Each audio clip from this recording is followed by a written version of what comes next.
اللہ اور اللہ کے بندے کا جو تعلق ہے نا وہ ایک میوچول ریسیپروکل ریلیشن شپ ہے. اللہ بندے کے گمان سے بڑھ کے کرتا ہے. حدیث میں آتا ہے نا کہ اللہ سبحانہ تعالیٰ فرماتے ہیں میں اپنے بندے کے گمان سے بڑھ کے معاملہ کرتا ہوں.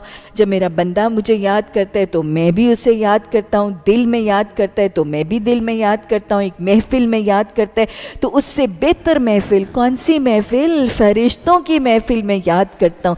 اور وہ مکالمہ فرشتوں کی محفل میں ہے نا کہ جب وہ گھیرنے والے فرشتے برخاست ہوتی ہے محفل تو اللہ کے حضور جاتے ہیں تو پھر فرشتوں سے اللہ پوچھتا ہے یہ کون تھے؟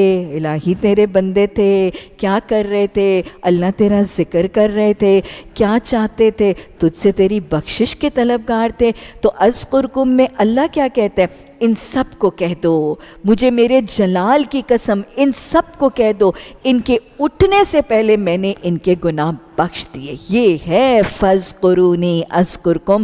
اللہ ہمیں ثابت قدمی سے, پختگی سے, ایمان کی حالت میں قرآن کو سیکھنے سکھانے کے لگن میں ہمیں قرآن کو تکمیل تک ہمیں اس سے جڑنے کی توفیق عطا فرمائے.